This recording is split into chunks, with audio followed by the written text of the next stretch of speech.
Kanina pa nga pala ako nag-aisip ng intro pero wala nga ako maisip, nakatulog na lang ako't lahat. Basta nangilaw kami ng balatan at nangilaw ng pang-ulam.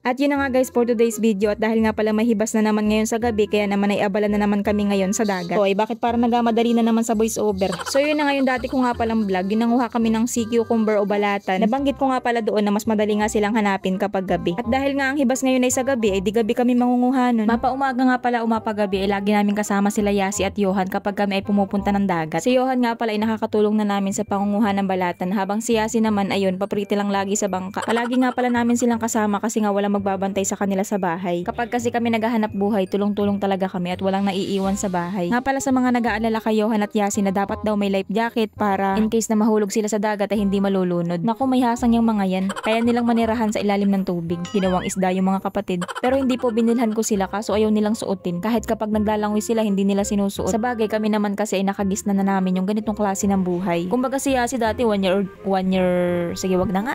1 taon pa lang ata si Yasi nun, kasama na namin siya sa dagat. Hindi ako siguro 1 or 2. Hayaan nyo na nga. Pero yun na nga, sanay po sila kung paano sila gumalaw sa bangka at hindi sila basta-basta mahuhulog. At saka alam nyo po kami naman ay kapag inabot ng habagat sa dagat, hindi po kami basta-basta nabiyahe. Kung baga itatabilaang namin yung bangka tapos doon na kami matutulog, papalipasin namin yung sama ng panahon, saka kami babiyahe. At yung pinangingilawan naman po namin ay babaw naman po yan. Hanggang tuhod lang. So yun na nga, mabalik tayo. May mga nakuha nga pala sila mamang kasag at inilagay nga pala din sa aking lagayan. Hindi kasi pwede yung isama sa timba o isama baga sa balatan kasi matutunaw. Pero may mga klase naman ng balatan na hindi natutunaw. Pero yun na nga, kapag kasi kami ay nangunguha ng ganyan, lahukan, yung mga natutunaw at hindi natutunaw. Nga pala baka magtaka kayo bakit sinerok ko pa, hindi naman niya natakbo. Medyo malalim kasi yung tubig. Mababasa yung cellphone ko kapag kinamay ko. Pero kapag ganda rin ang mababaw ay dinadampot ko laang. Nga pala bukod sa paulit-ulit na nga yung mga content natin, ay may nag-uulit din ng mga tanong, ano bang ginagawa nyo sa balatan? Ano bang lasa niyan? Bakit nyo pinapanguhayan? So yun po, mapapanood nyo po yan sa mga previous videos ko. Kasi kapag inulit-ulit ko yan dito, baka ma-high blood na naman kayo sa akin at magagalit na naman kayo. O ay bakit parang paiyak na?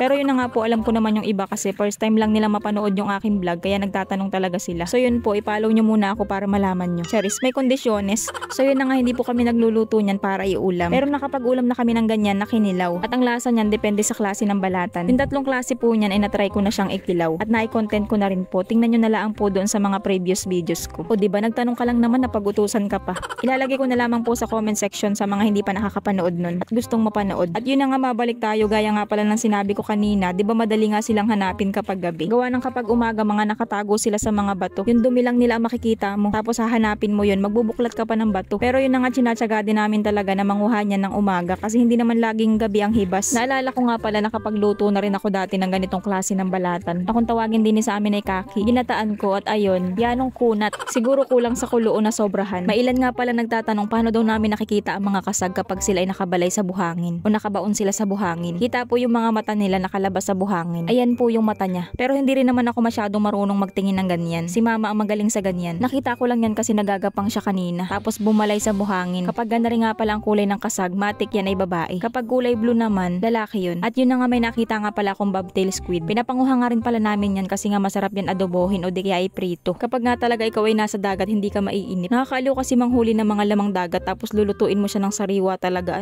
Yung ganitong pusit masarap din itong sabawan. Lalo pa nga at hindi sila lumalaki, ganito lang sila kaliliit. Malambot lang sila. Hindi gaya ng ibang pusit na malalaki. Anong kunat? Nilalagay ko nga pala sa sirok yung mga nakukuha kong balatan kasi nga iniwan ko yung aking timba. At medyo mabigat na kasi marami na akong nakuha. Kung mapapansin nyo nga pala, wala na akong kasabay sa pangingilaw. Sila mama kasi ay ibang rota na pinuntahan. Rota? Basta yun. Kumbaga kapag kami kasi ay nangingilaw, hiwa-hiwalay kami para mabilis kaming makarami. Ang mga balatan kasi lugar-lugar din yan kung saan nila trip pumunta. Kumbaga ay hindi porket may hibasanan, may balatan. Malaking tulong sa amin kapag kami ay maraming magkakasama. Nasusuyod agad namin yung lugar. O diba, ginawang kuto. Dini nga pala sa lugar namin, meron ding ibang nangunguha niyan. Pero nangunguha nga lang sila kapag marami na talagang makukuhang balatan. Pero kapag pakunti-kunti lang, kami lang talaga ang nagtsatsagang manguha. Kasi yan talaga ang pinakang main source of income namin. Wow, English, ayaw ko na. Kapag ganda rin ang solo ako sa pangingilaw at yanong layo ni mama, sobrang tahimik, nabibingi ako sa katahimikan, kaya naman ako ay naga-earpods. Naga-earpods? Basta naga-music ako. Nakakagana kasing mangilaw kapag may music. Wala nga palang ibang tao dito o nangingilaw dito. kundi kami lang nila mama. May mga nakikita nga pala akong hipon pero hindi ko nga pinapansin at abala nga ako sa pangunguha ng balatan. Pero parang kanina pa sila nagpapapansin sa akin kaya hinuli ko na. Tapos may nakita nga pala ako ditong ubod. Yan nga pala ay parang katulad ng palanghitan pero magkaiba. O diba ang gulo.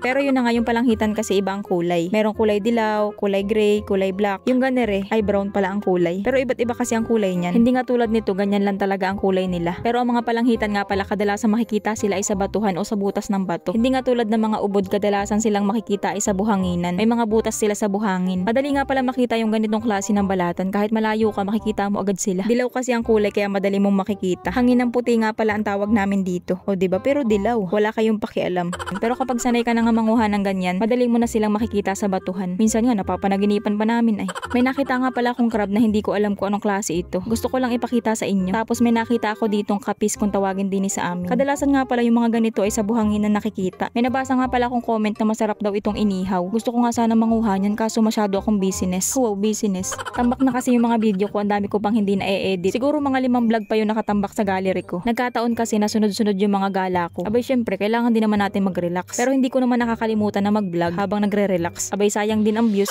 Kaya po doon sa mga naghahanap ng upload ko, wait lang po. Ito na, inuumpisahan ko na mag-edit. At nga pala salamat po sa walang sawang paghihintay na mga upload ko. So yun na nga, mabalik tayo. May nakita nga pala akong banak at bala ko nga pala siyang hulihin. Kaso inisnab lang ako. Hoy, di wag kung ayaw. Marami na nga pala akong nakuhang balatan at halos mapuno na nga itong timba. At marami pa rin ako nakikita dito. Parang ayoko pang umuwi pero tinatawag na nga ako ni mama. Sila nga pala ni Johan ay nasa bangka na. At ang oras na nga pala ngayon ay 12:00 na. O walang nagtatanong. Nakakatuwa nga pala kapag ganaring marami ka nakukuha. Hindi mo namamalayan ng oras. Yun nga lang, nakakatamad magbuhat. At yanong bigat, ang layo pa ng bangka. Habang tumatagal parang mapuputol yung braso ko. Pero okay nga lang yan, tiyaga lang. Papasaan pa at magtatagumpay din tayo sa buhay.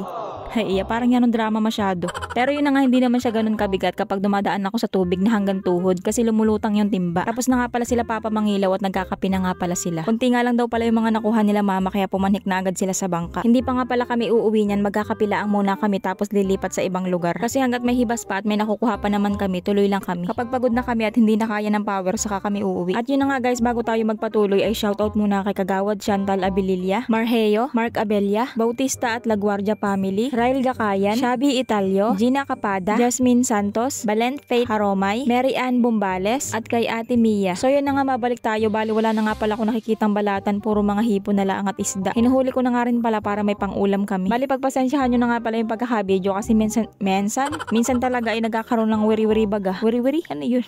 Parang kumikislap yung flashlight. Nagre-react kasi yung cellphone ko doon sa flashlight kapag sobrang nakatutok siya doon sa liwanag ng flashlight. Sa mga nagtatanong nga pala kung saan ba namin ginagamit itong bottle na laging dala namin. So ayun, dito po namin siya ginagamit kapag mahangin. Ipapatak mo lang ito sa tubig at syaran. O diba? Kuminis na. Mantika at tubig nga pala ang laman yan, hindi yan lason. Kaya sa mga nagagalit na naman dyan at inapagpilit ang lason ito, gusto mo lasunin kita? Hoy, bakit parang nagagalit na naman? Nga pala may nakita ako ditong umang na pula. Kinakain nga pala ito nila mama pero hindi ako nakain ng ganyan. Kaya hindi ko kinuha. Wala lang, share ko lang. So yun na nga, at dahil wala na kaming madampot na balatan kaya naman ay pauwi na kami. At ang oras nga pala ngayon ay mag-aalas-2 na. Ganda rin nga pala ang buhay namin kapag napapanahon ang balatan. Halos araw-araw o gabi-gabi ay nasa dagat kami. Depende sa oras ng hibas. Tapos kapag panahon naman ng Bulinaw, Manansi at saka Alamang, nangunguha rin kami nun. Pinagkakakitaan din namin yun. Kaya nga lang kapag napapanahon sila, ang baba ng presyo, kulang na lang hingiin sa palengke. So yun na nga guys, nakauwi na kami at ito na nga pala yung mga nahuli namin na balatan at pang-ulam. So yun lang, bye!